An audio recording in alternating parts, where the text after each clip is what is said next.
رات تو وقت کی پابند ہے، ڈھل جائے گی، دیکھنا یہ ہے چراغوں کا سفر کتنا ہے۔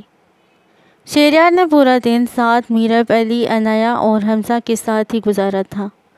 رات کو شہریار عنایہ کے ساتھ کلب چلا گیا۔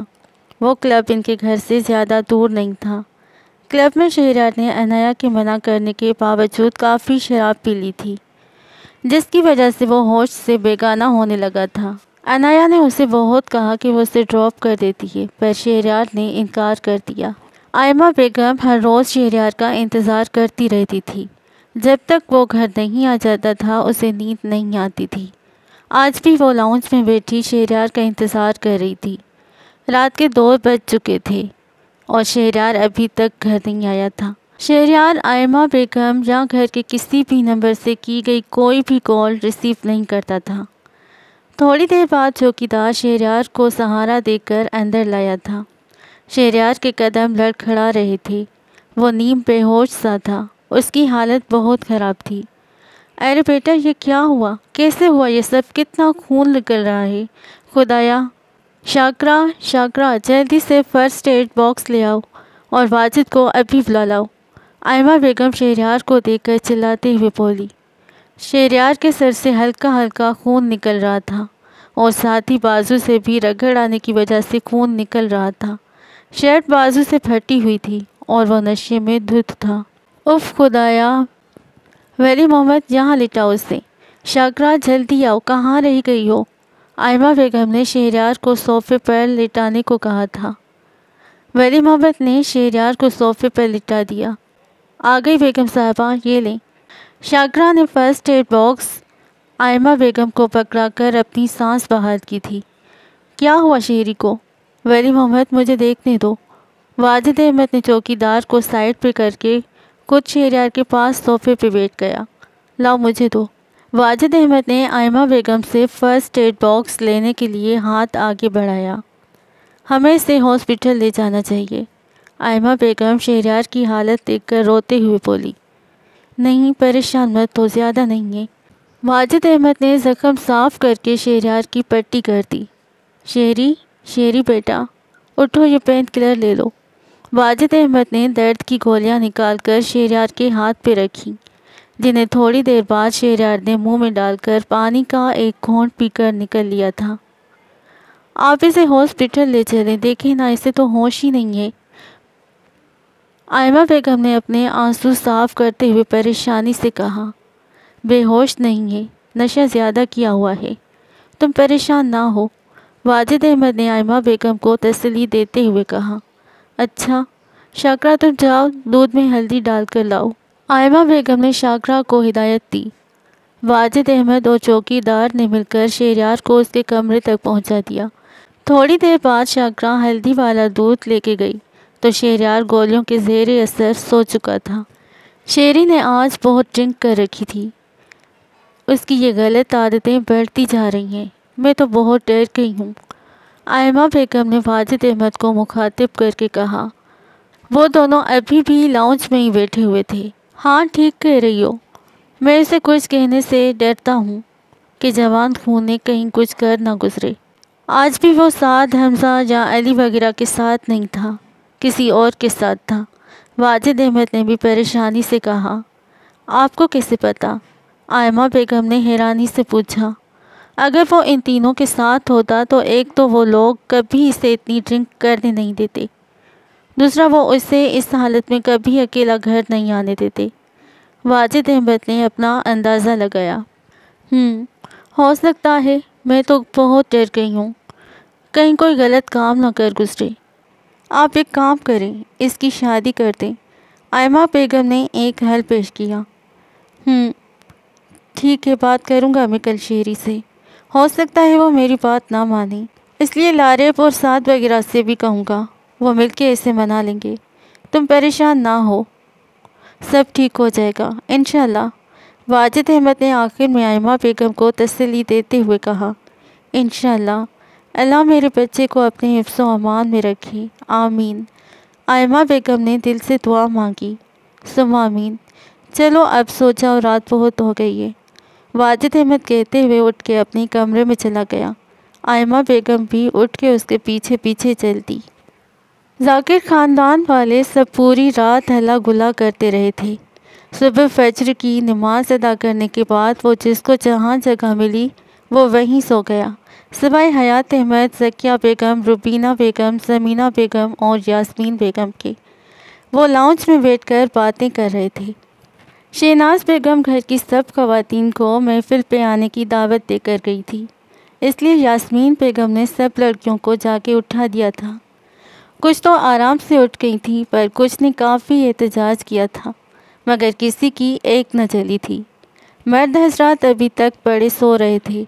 سامنے والی شہناز کے گھر محفل ہے، تم سب کو بلانے آئی تھی، سب جلدی سے وضو کر کے پہنچو ان کے گھر۔ یاسمین بیگم نے سب کو جلدی اٹھانے کی وجہ بتائی۔ سب خواتین اور لڑکیوں نے وضو کیا اور رؤف احمد کے گھر چلی گئیں، سوائے سمینہ بیگم اور شمائنہ کے۔ فہد بے صبری سے اس دن کا انتظار کر رہا تھا۔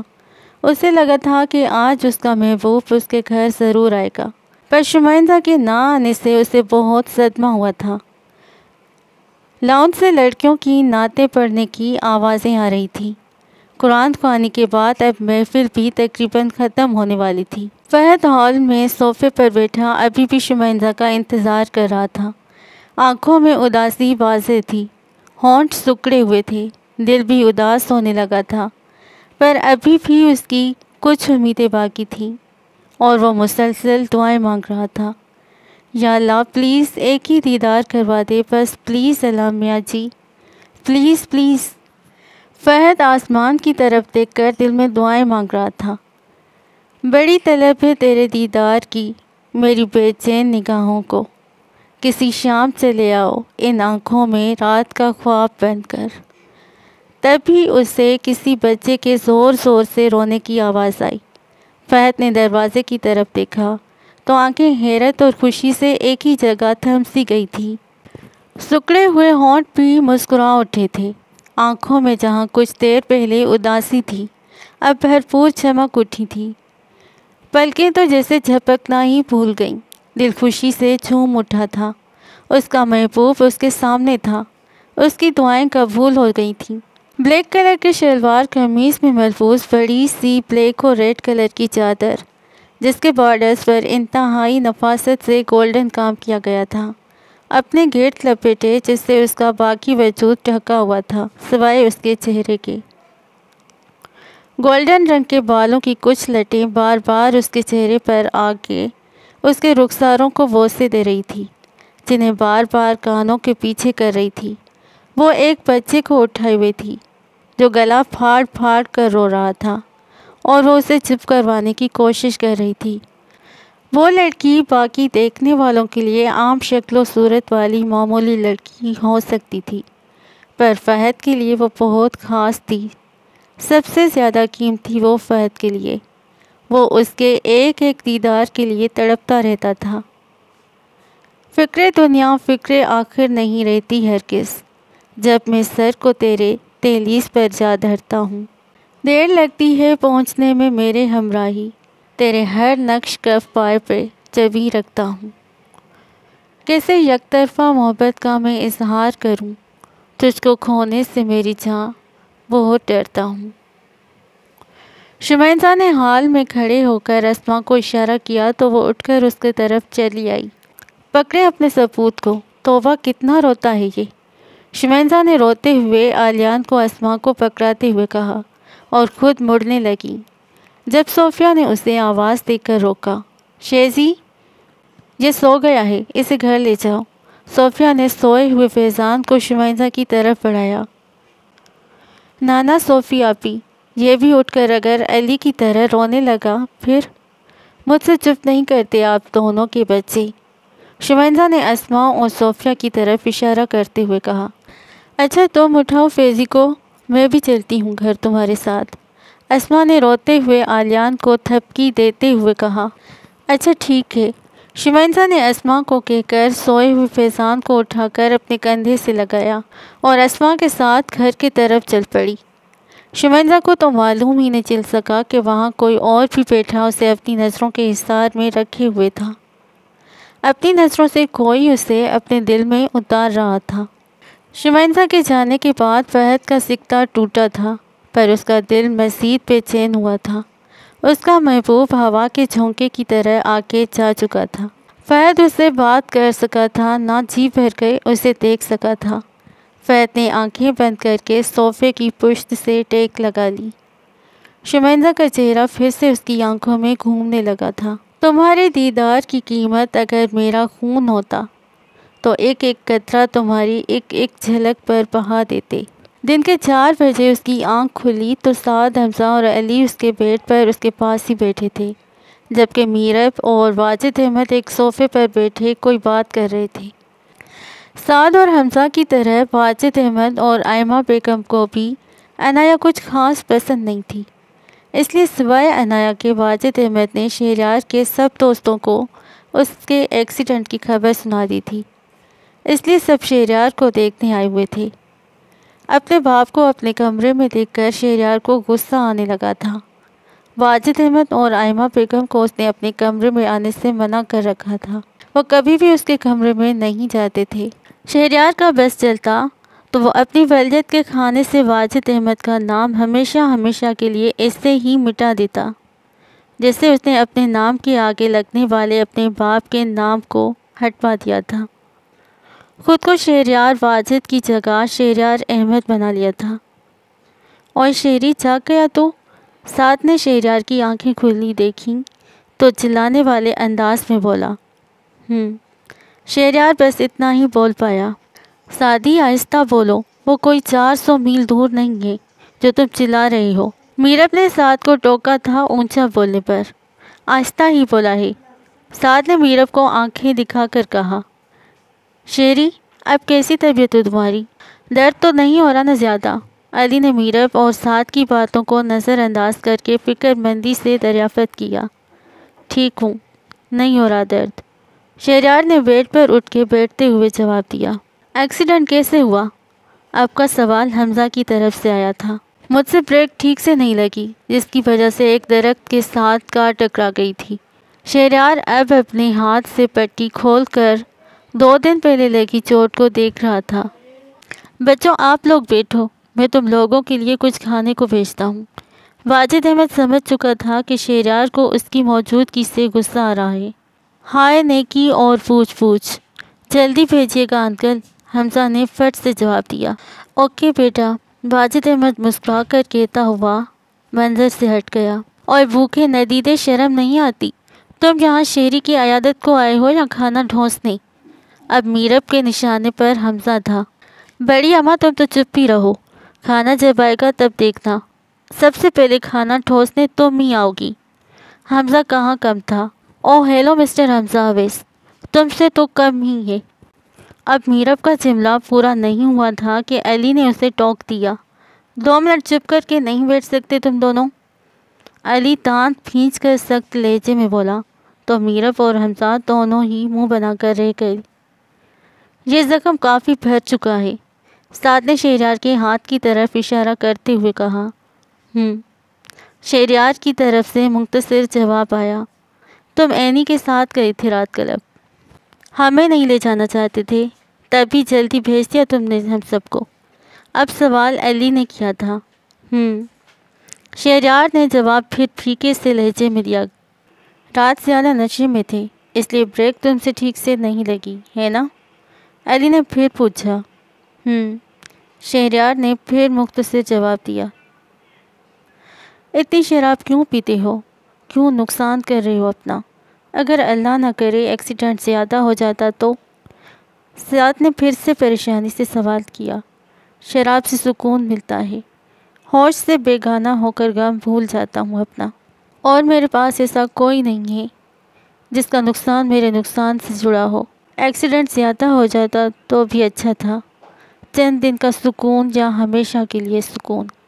شہریار پھیکی سی ہنسی ہنستے ہوئے بولا۔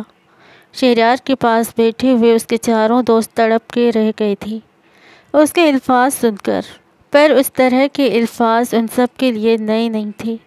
ایسی باتیں کیوں کرتے ہو یار تم؟ حمزہ بھی اتنا ہی بول پایا تھا کہ شہریار اس کی بات سنی انسنی کر کے اٹھا۔ وارڈروب سے کپڑے نکال کر واش روم چلا گیا۔ پورے کمرے میں خاموشی چھا گئی تھی۔ سبھی شہریار کی طرف سے پریشان ہو گئے تھے۔ تھوڑی دیر بعد نازیہ کھانے کی ٹرالی لے کر آئی، پر کسی نے بھی کھانے کو ہاتھ نہیں لگایا تھا۔ شہریار جب واش روم سے نکلا تو سب ایسے ہی خاموش بیٹھے تھے۔ کھانا بھی سامنے پڑا تھا، پر کوئی بھی کچھ نہیں کھا رہا تھا۔ کیا ہوا تم لوگوں کو؟ کھانا کھاؤ نا۔ شہریار میرب کے پاس صوفے پر بیٹھتے ہوئے گویا ہوا۔ نہیں، ہمیں بھوک نہیں ہے، ہم گھر جانے لگے ہیں، ساتھ نے بیڈ سے اٹھتے ہوئے کہا۔ چپ کر کے بیٹھ جاؤ، یہ سب کھاؤ پہلے اور پھر ہو جانا دفعہ تم۔ شہریار نے لوازمات سے سجی ٹرالی کی طرف اشارہ کرتے ہوئے کہا۔ ٹھیک ہے، پھر تم بھی کھاؤ، ساتھ نے واپس بیڈ پر بیٹھتے ہوئے کہا۔ اچھا۔ شہریار نے حامی بھر لی، کیونکہ وہ سب کو بھوکا نہیں بھیج سکتا تھا۔ سب نے ساتھ مل کر کھانا کھایا اور ساتھ ہی ساتھ باتیں کرتے رہے۔ پھر وہ چاروں اپنے اپنے گھروں کو چلے گئے۔ چھت پہ سب چھوٹے بڑے مرد حضرات کرکٹ کھیلنے میں مصروف تھے۔ آج انہوں نے لڑکیوں کو ساتھ نہیں کھلایا تھا، وجہ ان کی بے ایمانی کرنے کی عادت تھی۔ اس لیے اب سب لڑکیوں نے شاپنگ کرنے کا فیصلہ کیا تھا، پر شمائنہ جانا نہیں چاہتی تھی شاپنگ پہ۔ اف شیزی، تم دنیا جہاں کی سب سے بورنگ لڑکی ہو، چلو نا ہمارے ساتھ شاپنگ پہ۔ نمل اور باقی سب کب سے بیٹھی شمائنہ کی منتیں کر رہی تھی۔ وہ شمائنہ کو اپنے ساتھ شاپنگ پہ لے کے جانا چاہتی تھی۔ میرا دل نہیں چاہ رہا نمی، تم چلی جاؤ، ویسے بھی باقی سب تو جا رہے ہیں تمہارے ساتھ، شمائنہ نے بیزاری سے جواب دیا۔ شمائنہ کو گھر سے باہر کہیں بھی آنا جانا پسند نہیں تھا۔ وہ تو سمینہ بیگم اور روبینہ بیگم کے گھر بھی زیادہ نہیں جاتی تھی۔ چھوڑو نمی اسے، یہ ہمارے ساتھ جانا ہی نہیں چاہتی ہے۔ افرا نے بھی شمائنہ کے پاس بیڈ پر بیٹھ کر اپنا پتا پھینکا اور ساتھ ہی پاس بیٹھی لڑکیوں کی طرف دیکھتے ہوئے آنکھ دبائی تھی۔ ہاں ٹھیک ہے، ہم بھی نہیں جاتے پھر، اسکا نے بھی مصنوعی اداسی ظاہر کرتے ہوئے کہا۔ ٹھیک ہے، نمل نے بھی منہ بناتے ہوئے جواب دیا۔ اسلام آباد اکیلی ہوتی ہوں، اس لیے کہیں آتی جاتی نہیں ہوں۔ میں نے تو سوچا تھا یہاں آ کے تھوڑا انجوائے کروں گی، گھومنے پھرنے جاؤں گی، پر اب لگتا ہے ایسا کچھ نہیں ہوگا۔ سدرا نے بھی مصنوعی افسردگی سے اپنا دکھڑا سنایا۔ ہاں ٹھیک کہتی ہو، میں بھی تو میکے انجوائے کرنے آتی ہوں، گھر میں تو کام ہی ختم نہیں ہوتے۔ اسما صاحبہ نے بھی اپنا پتا پھینکا۔ صوفی آپی، آپ کچھ نہیں بولیں گی؟ اور ملیحہ بھابھی، آپ بھی کچھ نہیں کہیں گی کیا؟ اب اگلی بولنے کی باری ملیحہ اور صوفیہ کی تھی۔ جب وہ کافی دیر تک کچھ نہیں بولی تو نمل نے انہیں بھی بولنے کو کہا۔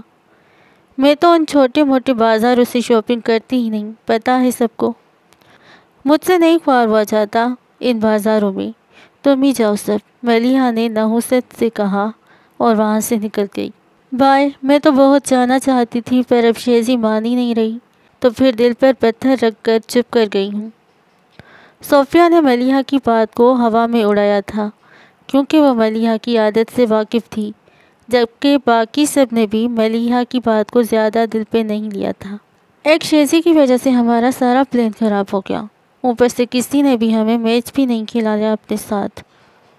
اسکا نے تھوڑی دیر پہلے ہونے والی بے عزتی کو یاد کرتے ہوئے بیزاری سے کہا۔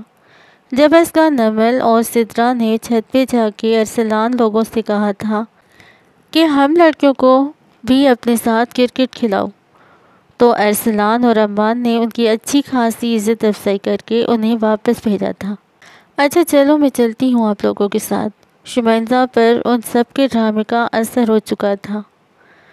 ان سب کے لٹکے ہوئے منہ اسے دیکھے نہیں جا رہے تھے، اس لیے مجبوراً اس نے جانے کی حامی بھر لی۔ یاہو، یہ ہوئی نا بات، میری پیاری بہن۔ نمل نے شمائنہ کے گلے میں باہیں ڈال کر اس کے گال پر پیار کیا تھا۔ سب کے چہرے کھل اٹھے تھے۔ اچھا چلو، اب وقت ضائع نہ کرو، سب اپنے اپنے عبائے پہن کر جلدی سے آؤ، اسکا نے ذکیہ بیگم والے انداز میں کہا۔ اس گھر کی سب عورتیں ہی عبایا پہنتی تھیں، سوائے ملیحہ، اسکا اور نمل کے۔ وہ بڑی چادریں لیتی تھیں۔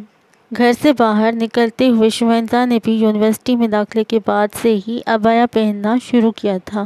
اسما اور صوفی بیٹا تم بھی چلی جاؤ، میں اور روبینہ گھر ہی رکیں گے، ہم دونوں فیضان اور عالیان کو سنبھال لیں گے۔ ذکیہ نے صوفیہ اور اسما کو بھی جانے کا کہا، جو فیضان اور عالیان کی وجہ سے جانے سے اب انکار کر رہی تھی۔ اچھا اماں، اگر دونوں میں سے کوئی بھی روئے تو ہمیں کال کر دیجیے گا۔ اسما ذکیہ بیگم کو کہنے کے بعد اپنا عبایا پہننے لگی۔ اچھا، میں اوپر سے لڑکوں کو بھیجتی ہوں، وہ چھوڑ آئیں گے تم سب کو۔ ذکیہ بیگم کہہ کر چھت پر جانے لگی تو صوفیہ نے اسے روک دیا۔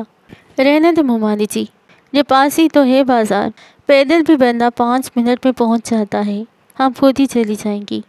صوفیہ نے حجاب لپیٹتے ہوئے کہا۔ ہاں اچھا ہے، واک بھی ہو جائے گی ساتھ ساتھ، ویسے بھی اتنی ساری ہیں ہم کوئی لے کے بھی نہیں جائے گا۔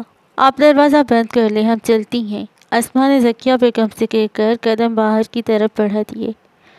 لارب نے شہریار کی خیریت معلوم کرنے کے لیے اسے کال کی تھی اور ساتھ ہی اسے شہرام کی فرسٹ برتھ ڈے کا بھی بتایا تھا، جو کہ کچھ ہی دنوں بعد تھی۔ شہرام کی برتھ ڈے کا سن کر شہریار کا خراب موڈ اچانک سے خوشگوار ہو گیا تھا، اور ہوتا بھی کیوں نہ، اس کا اکلوتا لاڈلا بھانجا تھا۔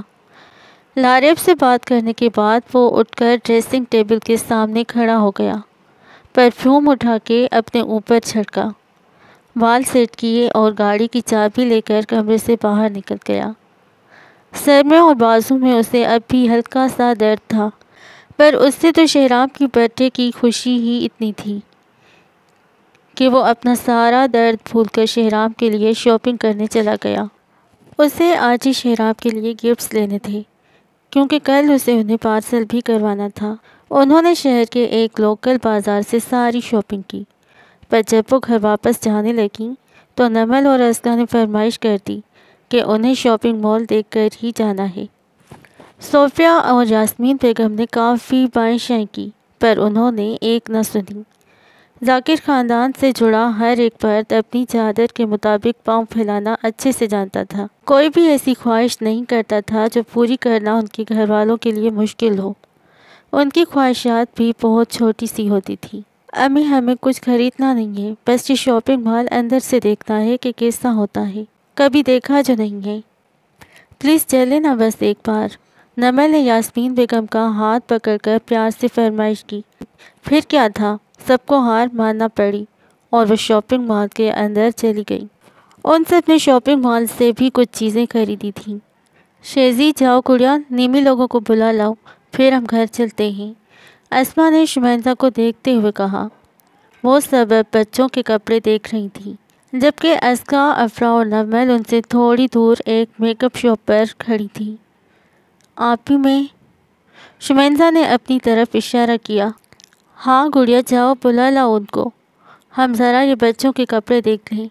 جاؤ شاباش، وہ سامنے ہی تو نظر آ رہی ہیں، زیادہ دور نہیں ہے، جاؤ۔ اسما شمائنزا کی گھبراہٹ سمجھتی تھی، اس لیے اسے حوصلہ دیا۔ بے شک وہ زیادہ دور نہیں کھڑی تھی، پر شمائنزا کو وہاں تک جانا بھی دشوار کن لگ رہا تھا، پر چاروں ناچار شمائنزا کو جانا ہی پڑا۔ شہریار نے شہرام کے لیے کافی تحائف خرید لیے تھے، اب وہ گھر جانے لگا تھا۔ جب وہ ٹوائے شاپ سے باہر نکلا تو دوسری طرف سے آتی شمائنزا اس کے بازو سے زور سے ٹکرائی، جس کی وجہ سے شہریار کے بازو میں درد کی ایک لہر اٹھی تھی۔